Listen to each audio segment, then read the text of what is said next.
इस वीडियो में बात करेंगे आईपीसी की धारा 151 के प्रावधान के बारे में और इसमें कितना दंड है उसके बारे में बात करेंगे।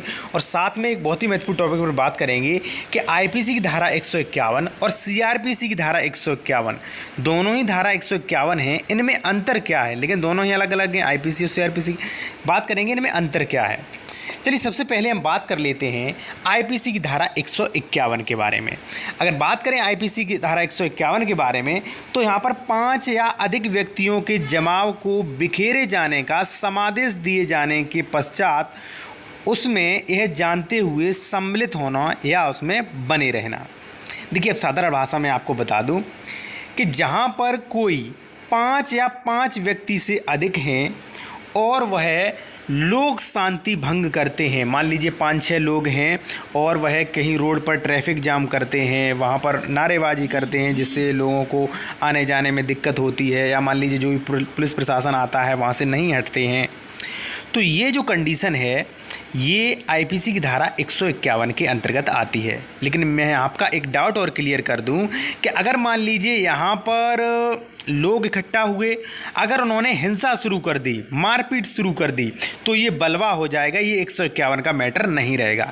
यहाँ पे मैंने बताया है कि अगर 5 या 5 से अधिक लोग हैं और वह एकत्रित हो जाते हैं, किसी रोड पर एकत्रित हो जाते हैं, नारेबाजी करते हैं और वह जो भी बाज़ार है या सार्वजनिक रोड है वहाँ पर अशांति फैलाते हैं, तो यह मैटर जो है 151 का आता है। और आईपीसी की धारा 151 के अनुसार जो व्यक्ति 151 से दोषी होगा वह 6 माह के कारावास या जुर्माने या दोनों से दंडित किया जा सकता है। अब इसमें और एक महत्वपूर्ण बात है, यदि वह जमाव धारा 141 के अर्थ के अंतर्गत विधि विरुद्ध जमाव हो तो अपराधी धारा 145 के अधीन दंडनीय होगा। और धारा 145 में वहाँ पर 2 वर्ष का कारावास और जुर्माने से दंड का प्रावधान है।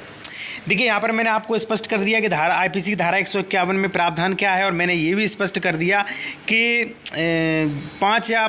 5 से अधिक जो भी लोग हैं वो अगर मान लीजिए कहीं अशांति फैला रहे हैं, कहीं एकत्रित होकर अशांति फैला रहे हैं, या मान लीजिए ट्रैफिक जाम कर रखा है उन्होंने, और मान लीजिए वहाँ पर पहले से ही समादेश दिया जा चुका है कि यहाँ पर आप मत खड़े होइए और फिर भी वो वहाँ पर खड़े हैं, तो आईपीसी की धारा 151 का मामला है।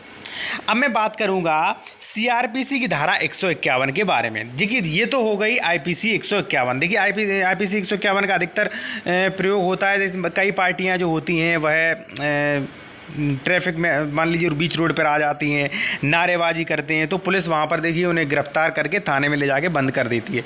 ये अक्सर 151 के मामले होते हैं। लेकिन ध्यान रहे 151 में जो है हिंसा नहीं होती है, यानी कि तोड़ फाड़ मारपीट नहीं होती है। अगर मारपीट होगी तो 151 का मामला नहीं होगा। वहाँ पर है सामान्य तरीके से, यानी कि आप जो है अशांति फैला रहे बिना हिंसा किए। ठीक है, अब बात करेंगे भाई सीआरपीसी की धारा 151 के बारे में। तो सीआरपीसी की धारा 151 जो है वो पुलिस को बिना वारंट के गिरफ्तार करने का अधिकार देती है। आपने कई बार देखा होगा कि जब भी 2 पार्टियां आपस में लड़ रही हैं, तीसरे किसी ने फ़ोन कर दिया तो पुलिस आती है, दोनों को ही थाने में ले जाती है। तो ये जो होती है, ये पुलिस जो अधिकार प्रयोग करती है, ये आईपीसी की धारा 151 का अधिकार प्रयोग करती है। देखिए आईपीसी की धारा 151 के अनुसार पुलिस को यह पावर दी गई है, अगर पुलिस को यह लगता है कि यहाँ पर संज्ञेय अपराध हो सकता है बाद में, तो संज्ञेय अपराध को रोकने के लिए पुलिस सीआरपीसी की धारा 151 का उपयोग कर सकती है।